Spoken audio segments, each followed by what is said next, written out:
வருக வருக.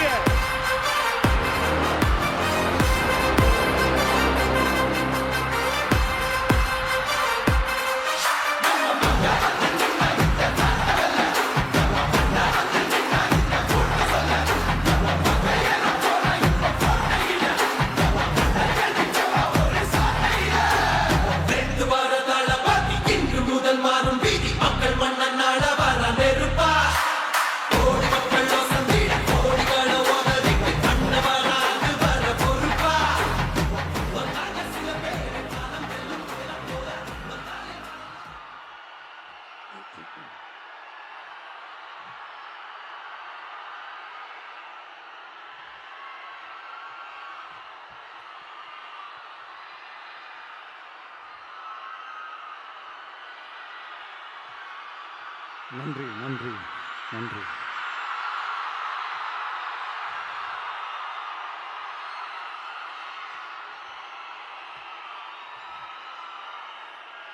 நான் போன மீட்டிங்கில்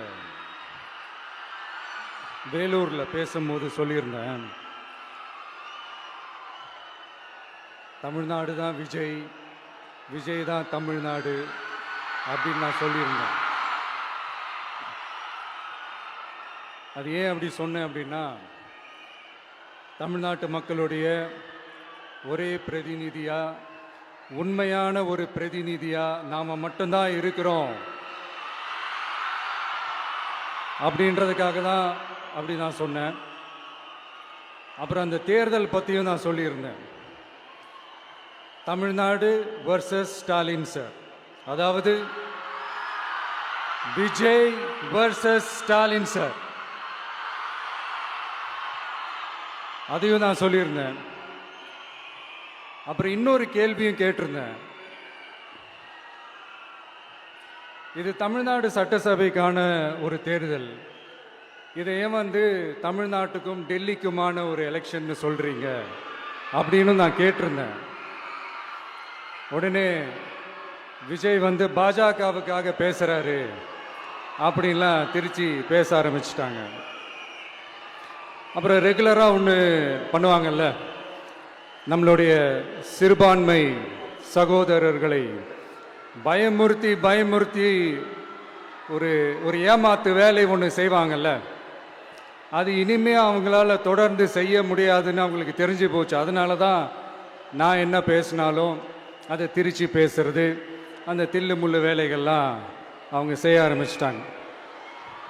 சென்னையில் டெல்லி டெல்லின்னு கூவுறதும், அடிக்கிற கொள்ளைக்கு ரைடு வந்துட்டா டெல்லிக்கு வெள்ளை கொடை பிடிக்கிறதும்,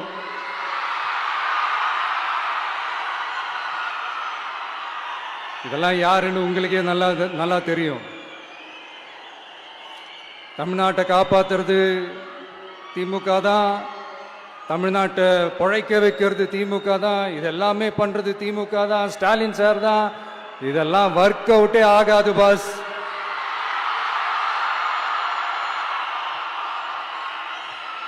சின்ன பசங்களாம் சொல்ல ஆரம்பிச்சிட்டாங்க, ஓம் சக்தி பராசக்தி, திமுக ஒரு தீய சக்தி.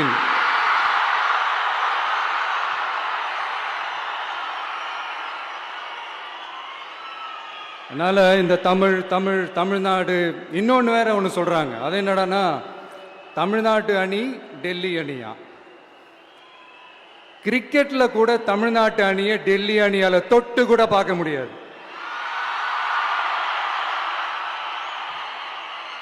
அப்படி இருக்கும்போது கிரிக்கெட்லையும் விசில போடுறது தமிழ்நாடு தான், சிஎஸ்கே.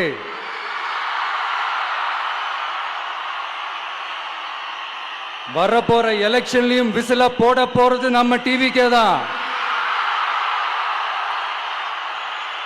தமிழ்நாடு தான் டிவிக்கே, டிவிக்கே தான் தமிழ்நாடு. இந்த அணி அந்த அணி டெல்லி அணி இதெல்லாம் அனைத்தும் உடைஞ்சி நொறுங்கும், டிவிக்கே அடிச்சு நொறுக்கும்.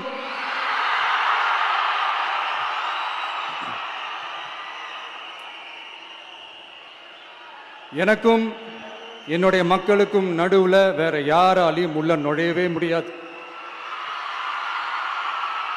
இது ஒரு அம்மா பையன் உறவு, அப்பா புள்ள உறவு, அண்ணன் தங்கச்சி உறவு, அண்ணன் தம்பி உறவு, அக்கா தம்பி உறவு. இது சும்மா ஒரு எலெக்ஷனுக்கு வந்த உறவு அப்படின்னு நினைச்சிடாதீங்க. இது இயற்கையாகவே அமைஞ்ச உறவு. இது எவ்வளவு டீப்பான உறவுன்றது நான் உணர்ந்திருக்கிறேன். அதே மாதிரி நம்ம தமிழ்நாடு மக்களும் இதை உணர்ந்து இருக்கிறாங்க. இன்னும் சிம்பிளா சொல்லணும்னா, மற்றவங்களுக்கு வேணா இது எலெக்ஷன், ஆனா எனக்கும் என்ன நேசிக்கிற மக்களுக்கும் it is an emotion.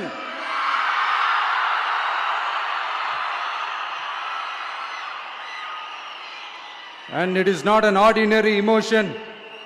It is a powerful oceanic emotion. இப்படி இருக்கும்போது வீட்டுக்கு வீடு விஜய், தமிழ்நாட்டுக்காக விஜய், வெற்றி பேரணியில் தமிழ்நாடு, இதெல்லாமே 100% இந்த எலெக்ஷன்ல அது ப்ரூவ் ஆகும்.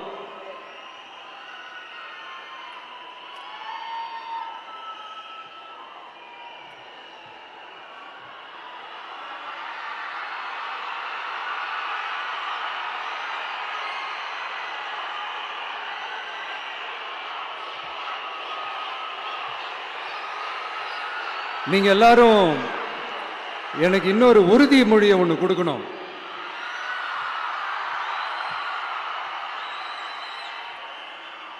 ஊழலற்ற உண்மையான சமூக நீதியை நிலைநாட்ட நம்ம ஆட்சியை அமைப்பீங்க தானே?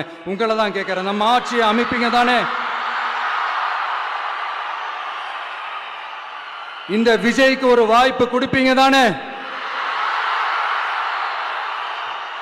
உண்மையிலே கொடுப்பீங்க தானே? இந்த விஜய நம்புறீங்க தானே? ஒவ்வொரு வீட்லயும் விசில் சத்தம் கேட்கும் தானே? அந்த விசில் சத்தம் ஒவ்வொரு பூத்திலையும் புயலா ஒலிக்கும் தானே? Thank you, thank you, thank you.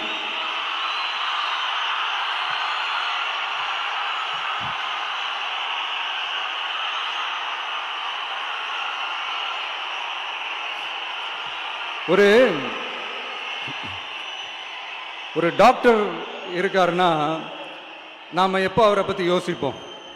இப்போ நமக்கு ஏதாவது உடம்பு சரியில்லை அப்படின்னா அவரை யோசிப்போம், அவர் ஞாபகம் வரும். அது மாதிரி நமக்கு ஏதாவது ஒரு பிரச்சனை அப்படின்னா ஒரு வக்கீலை தேடிப்போம், அவர் ஞாபகத்துக்கு வருவார். இது மனித இயல்பு.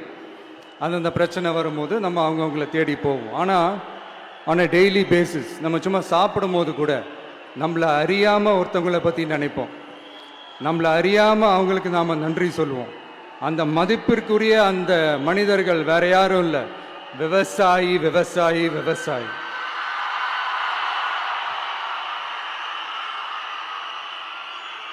அவங்க பார்க்கறதுக்கு வேணா சாதாரணமா இருப்பாங்க, ஆனா அவங்க சாதாரணமான மனிதர்கள்லாம் கிடையாது. இந்த உலகத்தையும் மனிதர்களையும் படைச்சது கடவுள்னு சொல்லுவாங்க, ஆனா அந்த கடவுளுக்கே படையல் போடுற உயர்ந்த மனிதர்கள் தான் நம்ம விவசாயிகள். இந்த பூமியில உயிர் இருக்குது, இந்த பூமியில பூ பூக்கும், காய் காய்க்கும், பூத்து குலுங்கும்னு இந்த பூமியை அழகா காட்டி இந்த பூமியை சாமி ஆக்கிறதுல இயற்கையோட சேர்ந்து நம்ம விவசாயிகளுக்கும் ஒரு முக்கிய பங்கு ஒன்று இருக்கு. அதனால நான் ஏதோ ஓவரா ஏதோ சொல்றேன்னு நினைக்காதீங்க. எனக்கு இந்த அடுத்த ஜென்மம் மறுபிறவியை பற்றியெல்லாம் எனக்கு தெரியாது. அது உண்மை அப்படின்னா அடுத்த ஜென்மத்தில் நான் ஒரு விவசாயி குடும்பத்தில் பிறக்கணும்னு ஆசைப்படுறேன்.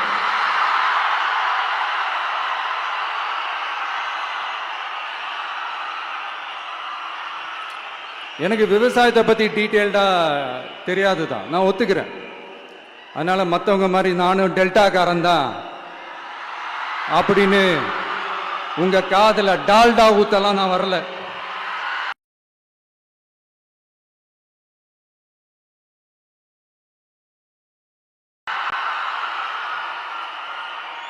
எனக்கு விவசாயத்தை பத்தி டீட்டெயிலா தெரியலனா கூட அவங்க படுற கஷ்டங்களை பத்தி எனக்கு நல்லாவே தெரியும்.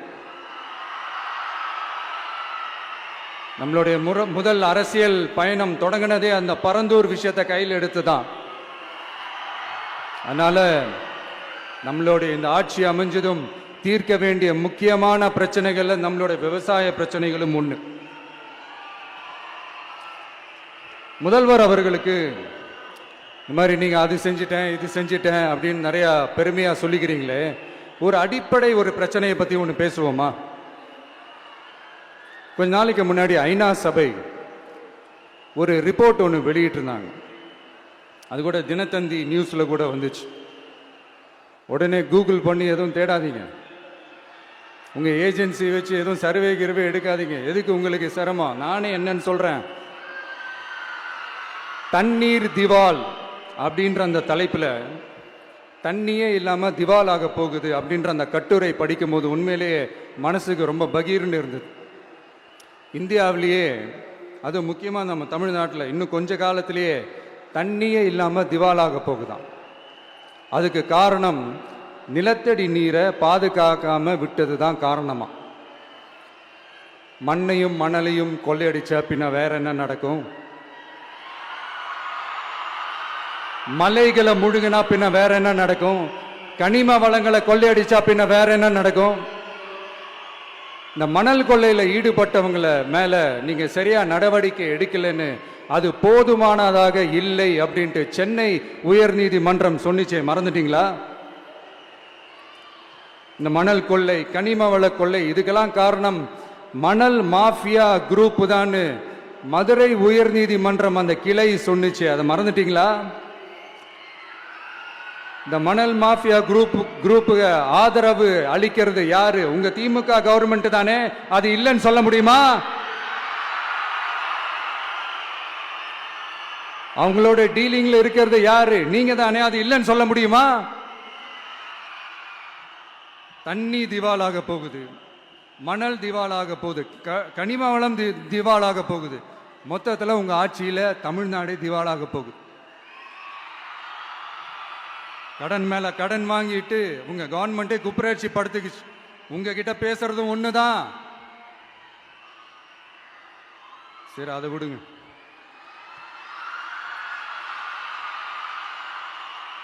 நம்ம விவசாயிகள் கஷ்டப்பட்டு விளைய வச்ச அந்த நெல்லெல்லாம் மழையில நனைஞ்சி வீணா போச்சே. டெல்டாக்காரன்னு சொல்லிக்கிற நீங்க அதை ஏதாவது கவனிச்சிங்களா? அவங்களுடைய போராட்டம் எதுக்காவது கூட போய் நின்றுக்கிறீங்களா? கூண்டாஸ்ல மட்டும் போடுவீங்க. இதானே உங்களுடைய அந்த சாதனை. பரந்தூர் பிரச்சனை, உங்களுடைய உண்மையான நிலைப்பாடு என்ன? மேல்மா விஷயத்தில் உங்களோட உண்மையான நிலைப்பாடு என்ன?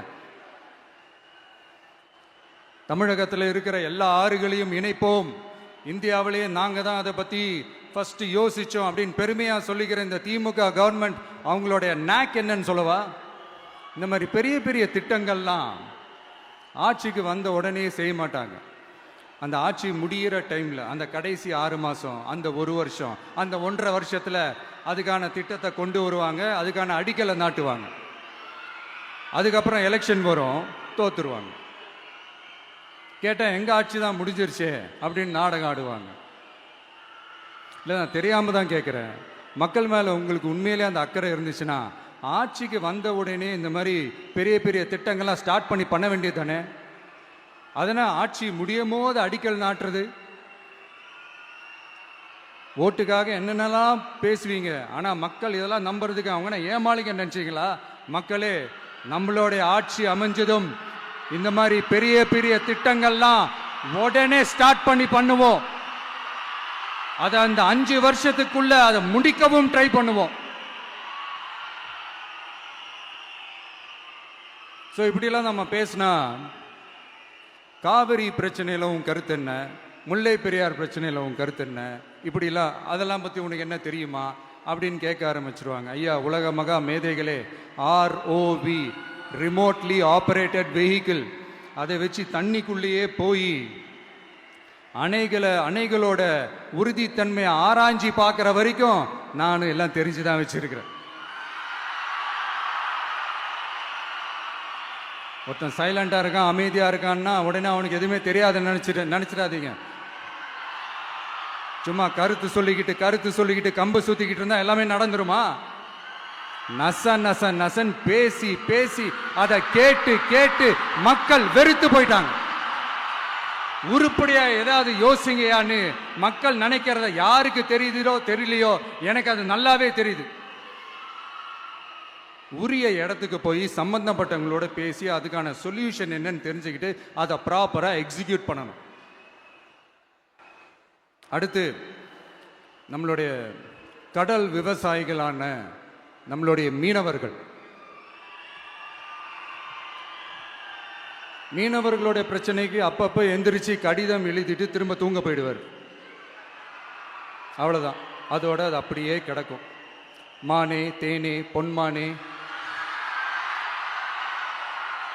இப்படிலாம் கடிதம் எழுதுறதெல்லாம் வேலைக்கே ஆகாது. ஒன்றிய அரசுக்கு அந்த உண்மையான உணர்வுபூர்வமான அந்த அழுத்தத்தை கொடுக்கணும். நம்ம மீனவர்கள் மேல அவங்க கையே வைக்கக்கூடாது, கையே வைக்க விடக்கூடாது. அவங்களுக்கான அந்த பாதுகாப்பு பக்காவா இருக்கணும். அதுதான் நம்மளுடைய ஒரே அஜெண்டா. மீனவர்களே, அடுத்து நம்மளுடைய ஆட்சி தான்.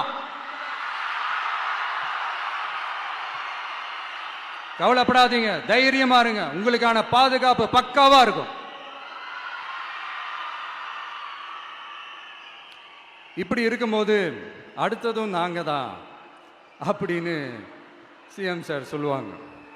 அதெல்லாம் நடக்கவே நடக்காது. 2வது முறை வந்ததெல்லாம் சரித்திரமே கிடையாது.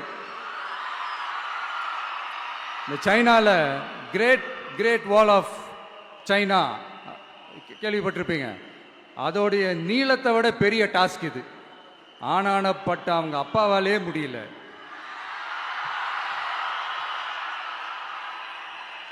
நான் முன்னாடியே சொன்ன மாதிரி உரிய இடத்துக்கு போய் சம்பந்தப்பட்டவங்களோட பேசி அதுக்கான சொல்யூஷன் என்னன்னு தெரிஞ்சுக்கிட்டா அதை எக்ஸிக்யூட் பண்ணுறது தான் ஒரு தெளிவான அரசியல். சும்மா ஆறுதல் சொல்கிறதெல்லாம் தெளிவான அரசியல்லாம் கிடையாது. அதெல்லாம் ஒரு ஹம்பக் அரசியல். அரசியலுக்கு வந்துட்டா கலெக்ஷன் பார்க்கலாம் அப்படின்றதெல்லாம் அரசியல் கிடையாது. உண்மையிலே மக்களுக்கான அந்த உழைப்பு இருக்கணும். அதனால தான் நாம் அரசியலுக்கு வந்திருக்கிறோம். இது எதிரிங்களுக்கு நல்லாவே தெரியும். அதனால தான் நம்மளை சுற்றி அத்தனை சதிகள். அதில் முக்கியமான சதி என்ன தெரியுமா? இதை பாரு, ஒன்று நீ இல்லைனா நான் இல்லைனா நீ இல்லைனா நான். நமக்குள்ள வேற எவனும் நடுவில் வந்துடக்கூடாது. நாம 2 பேரால மட்டும்தான் மக்களை ஈஸியா ஏமாத்த முடியும். இந்த விஜய் வந்ததுனால நமக்கு பொழப்பே போச்சு.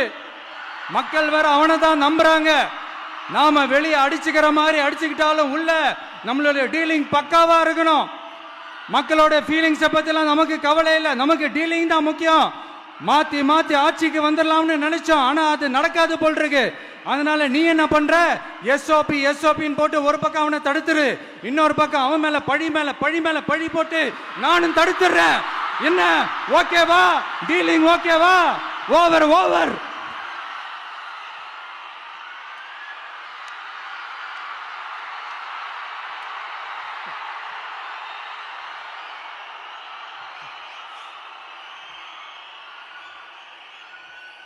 இல்லைங்க, உண்மையிலேயே சிரிக்கிறதா என்ன பண்றதுன்னு எனக்கு தெரியல.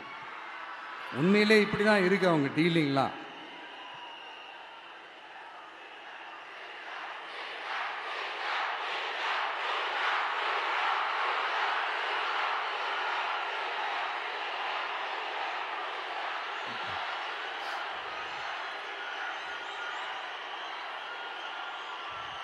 இப்படி பழி மேல பழி போட்டு கரூர்ல ஆரம்பிச்சு நம்ம ஜனநாயகன் படம் ரிலீஸ் வரைக்கும். ஆனா அந்த ரிலீஸ் பிரச்சனையில நிறைய பேர் குரல் கொடுத்தாங்க. முக்கியமா நம்மளுடைய முதல்வர் அவர்கள் கூட பூசி மொழிகி பட்டும் படாம குரல் கொடுத்தாங்க. But what ever it is, குரல் கொடுத்த அவங்களுக்கும் மற்றவங்க எல்லாருக்கும் இந்த நேரத்தில் என்னுடைய நன்றியை தெரிவிச்சுக்கிறேன். இப்படி நம்ம வெளிப்படையாக பேசுறதுனால சிஎம் சாரோட மனநிலை இப்போ எப்படி இருக்கும் தெரியுமா? ஏற்கனவே கட்சிக்காரங்க தொல்லை தாங்க முடியல, தூங்க விட மாட்டேறாங்க. இந்த விஜயும் வந்து தூங்க விட மாட்டான். நம்ம பாட்டுக்கு ஹைவேல சைக்கிள்ல சோலாவா போலான்னு நினைச்சோம். இவன் நாடானா மக்கள் சக்தியோட வந்துட்டு இருக்கான். இவன் தான் கேள்வி கேட்கிறான்னு பார்த்தா மக்களையும் கேள்வி கேட்க வைக்கிறான். 1000 ரூபாய் கொடுத்துட்டு இருந்தோம், 5000 ரூபாய் கொடுத்து ஏமாத்தலான்னு பார்த்தா அதையும் கேள்வி கேட்க வைக்கிறான். விசில் சத்தம் வேற விண்ண முட்டுது. கூட்டணி கட்சிகள் தொல்லை வேற தாங்க முடியல. இவன் பண்ற பிரச்சாரத்தையாத்த முடக்கலான்னு பார்த்தா அப்பவும் மக்கள் அவன் பின்னாடி தான் நிக்கிறாங்க. என்ன பண்றது ஏது பண்றதுன்னு தெரியாத ஒரு மனநிலையில இருப்பாரு. ஆனா சார், நீங்க இந்த விஜயம் முடக்கலாம். ஆனா ஒவ்வொரு வீட்டில் இருக்கிற ஒவ்வொரு விஜயும் ஒவ்வொரு விஜயையும் உங்களால முடக்கவே முடியாது.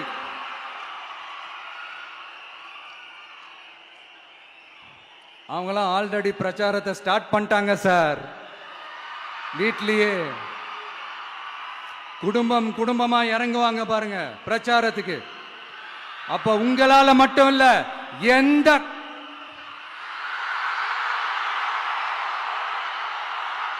யாராலையும் தடுக்க முடியாது.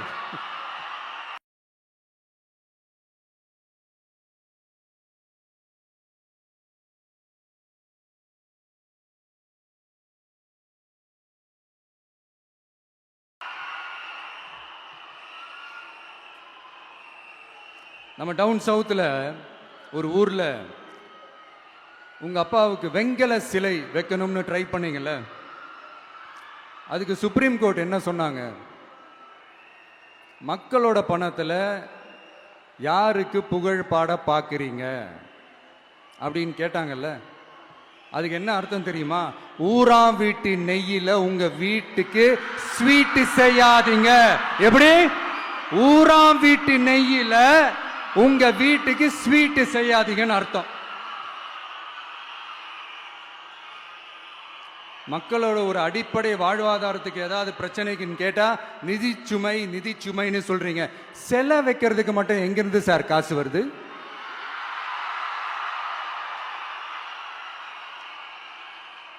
முதல்ல மக்களுக்கு அந்த சோறுக்கு வழி பாருங்க சார். செலை வைக்கிறத பத்திலாம் அப்புறமா யோசிக்கலாம். கேஸ் சிலிண்டருக்கு மானியமா 100 ரூபாய் தரேன்னு சொன்னீங்களே, என்னாச்சு? கரும்புக்கு ஆதார விலையா 4000 ரூபாய் தரேன்னு சொன்னீங்களே, என்னாச்சு? ரொம்ப நாள் கல்யாணமே ஆகாம இருக்கிற பெண்களுக்கு அவங்களுடைய கல்வி தகுதிக்கு ஏற்ப அரசு வேலை கொடுப்போம்னு சொன்னீங்களே, என்னாச்சு? இதெல்லாம் வெறும் சாம்பிள் தான். இதோட ஹைலைட் ஒன்று இருக்கு. மாநில அரசால முடியவே முடியாதுன்னு தெரிஞ்சுக்கிட்டோம், நாங்க வந்தா நீட்டை ஒழிப்போம். ஆகா ஆகா ஆகா ஆகா, எவ்வளவு பெரிய ஒரு மோசடி இது! கேட்டா நாங்க தான் முன்மாதிரி ஆட்சின்னு சொல்லுவாங்க. மோசடி ஆட்சி. மோசமானவங்களே முக்கியமானவங்க கேள்விப்பட்டிருக்கிறீங்களா? அந்த மாதிரி மோசடி ஆட்சியிலே முக்கியமான ஆட்சி இந்த திமுக ஆட்சி. மக்களே, மக்களை நேசிக்கிற விஜய் வேணுமா? மக்கள் விரோத ஆட்சி நடத்துற ஸ்டாலின் சார் வேணுமா?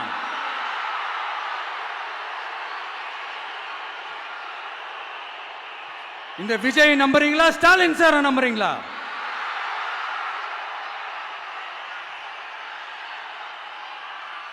இந்த சத்தத்துக்கு அர்த்தம் தெரியுமா சார்? ஸ்டாலின் தொடரட்டும் அப்படின்னு அர்த்தம் கிடையாது. தீய சக்தி திமுக ஆட்சி மறையட்டும், தூய சக்தி டிவிகே ஆட்சி வரட்டும். நானும் உதிக்கட்டும்னு சொல்லாம்னு நினைச்சேன், பார்த்தா அதை வேற திருச்சி பேச ஆரம்பிச்சிருவாங்க. திருநெல்வேலியில், நாங்குநேரியில் இப்போ ரீசெண்டா ஒரே லைன்ல சொல்லணும்னா, நம்ம நண்பர் ஒருத்தர் ட்வீட் போட்டிருந்தாரு, அதையே சொல்றேன். ஸ்டாலின் தொடரட்டும், சட்டம் ஒழுங்கு சந்தி சிரிக்கட்டும். இதுதான் அந்த பிரச்சனைக்கு ஒரே லைன்.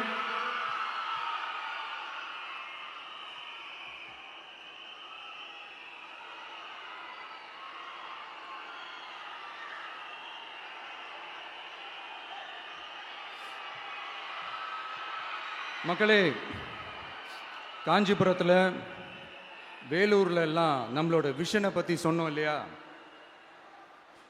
அதே மாதிரி இங்கேயும் சில விஷன்ஸை சொல்லணும். இது மற்றவங்க மாதிரி தேர்தல் வாக்குறுதின்னு சொல்லி ஏமாத்துறது கிடையாது. நம்மளை நம்புற மக்களுக்கு நம்பிக்கை தர்றது. நம்ம ஆட்சிக்கு வந்ததும் இதெல்லாம் செய்ய நடவடிக்கை எடுப்போம்னு சொல்றது. டெல்டா விவசாயிகள் சமீபத்தில் கூட உரத்தட்டுப்பாட்டை சந்திச்சிங்கல்ல. சில பேர் உரத்தை பதுக்கி வச்சு அதிக விலைக்கு விற்றதா நியூஸ்லாம் கூட வந்துச்சு. நம்ம டிவிக்கு ஆட்சி வந்ததும் உரத்தட்டுப்பாடு இல்லாமல் பார்த்துக்குவோம். 5 ஏக்கர் வரை நிலமுள்ள விவசாயிகள் வேளாண் கூட்டுறவு வங்கிகளில் வாங்கிய பயிர் கடன் முழுமையாக ரத்து செய்வதற்கும் 5 ஏக்கருக்கு மேல் உள்ள விவசாயிகள் வேளாண் கூட்டுறவு வங்கிகளில் வாங்கிய பயிர்க்கடன் 50% வரை ரத்து செய்வதற்கான சாத்திய கூறுகளை ஆராய்ந்து உறுதியாக நடவடிக்கை எடுப்போம். திமுக மாதிரி எல்லாருக்கும்னு சொல்லிட்டு அதுல தகுதி பிக்ஸ் பண்ணி பாகுபாடு காட்டி ஏமாற்ற மாட்டோம். எல்லாத்தையும் வெளிப்படையாக சொல்லுவோம். 2 ஏக்கர் வரை நிலமுள்ள விவசாயிகள் மற்றும் நிலமற்றவர்கள் குடும்பத்தில் யாரும் மாநில மற்றும் ஒன்றிய அரசு ஊழியராக இல்லாமல் இருக்கும் பட்சத்தில் அவர்களின் குழந்தைகளின் பொறியியல் மற்றும் மருத்துவம் உள்ளிட்ட தொழிற்கல்வி முதல் அனைத்து வகை படிப்புகளுக்குமான முழு செலவையும் அரசே ஏற்கும்.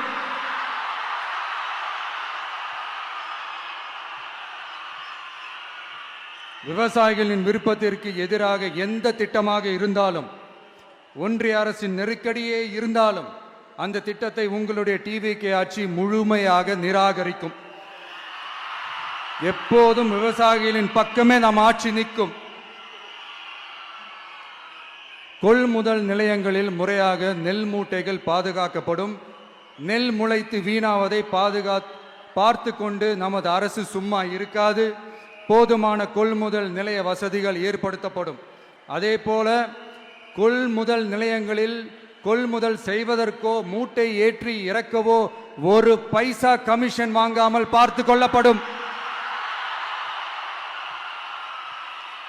அப்படி கமிஷன் வாங்குவது யாராக இருந்தாலும் கடும் நடவடிக்கை எடுக்கப்படும்.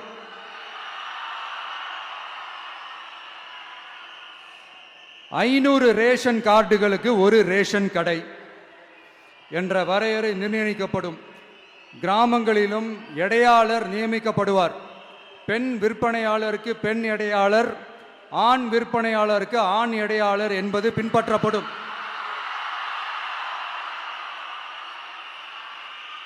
ரேஷன் கடைகளில் அரிசி தவிர அனைத்து பொருள்களும் பாக்கெட் செய்து விநியோகிக்கப்படும். மீனவர்களுக்கு ஒன்றிய அரசு சட்டப்படியான பாதுகாப்பை உறுதி செய்ய வேண்டும். அதற்கான உண்மையான உணர்வுபூர்வமான அழுத்தத்தை ஒன்றிய அரசுக்கு நமது டிவிக்கு அரசு கொடுக்கும். நான் மீண்டும் சொல்றேன். கல்வி, மருத்துவம், ரேஷன், குடிநீர், சாலை வசதி, பஸ் வசதி, இது மாதிரி அடிப்படை விஷயங்களுக்காகத்தான் நம் அரசு முதல்ல முக்கியத்துவம் கொடுக்கும். எனக்கு நம்மளோட குழந்தைகள், நம்ம பெண்கள், நம்ம இளைஞர்கள் லைஃபுக்கு முன்னுரிமை கொடுக்கணும். அரசு வேலை வாய்ப்புகள் மட்டும் இல்லாம தனியார் வேலை வாய்ப்புகளுக்கான வழியையும் உத்தரவாதத்தையும் உருவாக்கணும். அப்படி நாம் உருவாக்கிட்டாலே அவங்களுக்கான ரூட்டை நம்ம இளைஞர்கள் அவங்களே தேர்ந்தெடுத்துப்பாங்க. இத்தனை கோடி அத்தனை கோடி ஒப்பந்தம்னு சொல்லி விளம்பரம் மட்டும் செய்யாம உண்மையான ஒப்பந்தம் போட்டு வெள்ளை அறிக்கை வெளியிட்டு அதை செயல்படுத்தினாலே போதும், எல்லாம் தன்னாலே நடக்கும். இங்க என்னனையும் சொல்ல நினைக்கிறேன். இங்க அடுத்து நாங்க தான் நெஞ்ச நிமித்திரி கூவுற யாராச்சும் நாங்க ஊழலே செய்யாதவங்கன்னோ ஊழல் செய்யவே மாட்டோம்னோ நெஞ்ச தொட்டு மனசாட்சியோட சொல்ல முடியுமா? ஆனா நாம இன்னைக்கு இல்ல, ஆட்சிக்கு வந்ததுக்கு அப்புறமும் ஓப்பனா தில்லா கட்ஸா சொல்லுவோம். ஊழல் லஞ்சம் இல்லாத ஒரு ஆட்சியை கொடுக்க உண்மையா ட்ரை பண்ணாலே போதும், எல்லாம் தன்னாலே நல்லா நடக்கும். எல்லாரும் கொஞ்சம் கை இப்படி வைங்களேன். எங்க ஓட்டு எங்க உரிமை. எங்களை யாரும் விலைக்கு வாங்க முடியாது. எங்க ஓட்டு விசில் சின்னத்துக்கு தான். யாரையும் நம்பி ஏமாற மாட்டோம். எங்க வார்த்தையிலிருந்து மாற மாட்டோம். இது நிஜம். Thank you.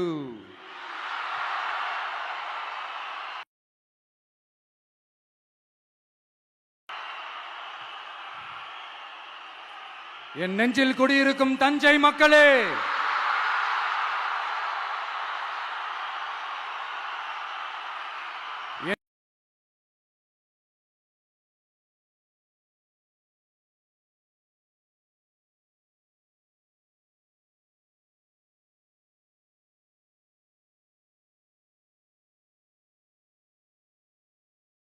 நெஞ்சில் குடியிருக்கும் வேலூர் மக்களே, வேலூர்ல இதை நான் சொல்ல மறந்துட்டேன். சாரி, உங்களுக்காக இங்க நான் சொல்றேன். உங்களோட நான் இருக்கேன், நம்மளோட நம்ம மக்கள் இருக்கிறாங்க. இதுக்கு மேல என்ன வேணும்? கான்பிடென்ட்டா இருங்க. நல்லதே நடக்கும். வெற்றி நிச்சயம். மீண்டும் சந்திக்கும் வரை நன்றி, வணக்கம்.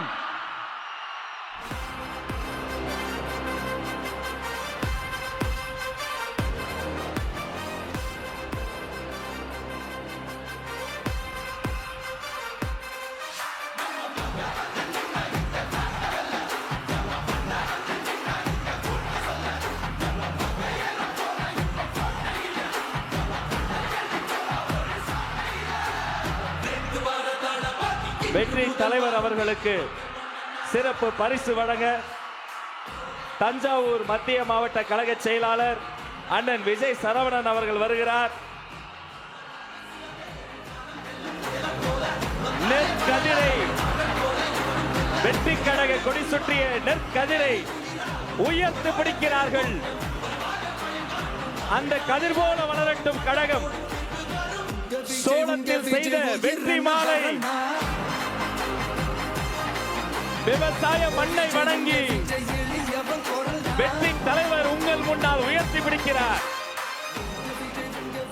அவரை தொடர்ந்து சர்வ மத அடையாளம் மும்மதங்களும் சேர்ந்த கோலை உயர்த்தி பிடிக்கிறார். நிசாம் அலி வழங்குகிறார்.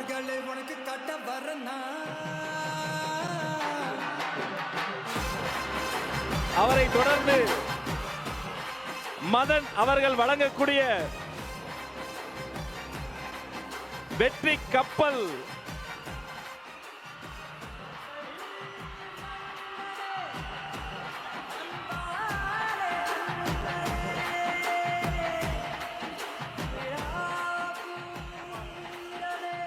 அவரை தொடர்ந்து ரமேஷ் அவர்கள் நெற்கதிரை பச்சை நெற்கதிரை பச்சை ஆடை சுற்றி இந்த பச்சை தமிழனுக்கு வழங்குகிறார்.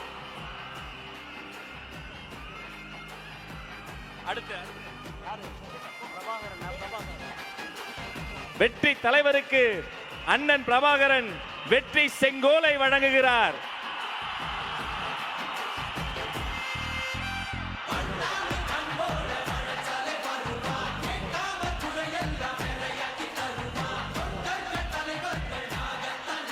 வினோத் ரவி அவர்கள் வாய்மையே வெல்லும் ஒரு சிங்கத்தின் கையில் சிங்கத்தையே தருகிறார்.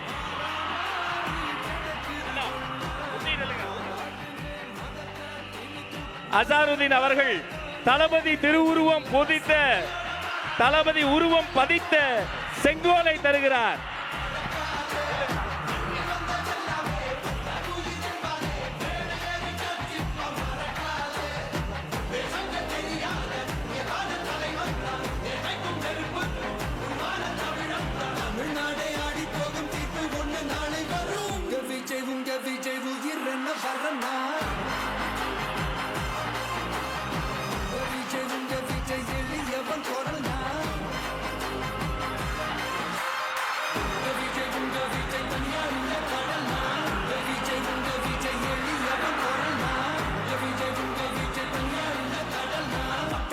மன்னர்களை உனக்கு கட்ட வரனா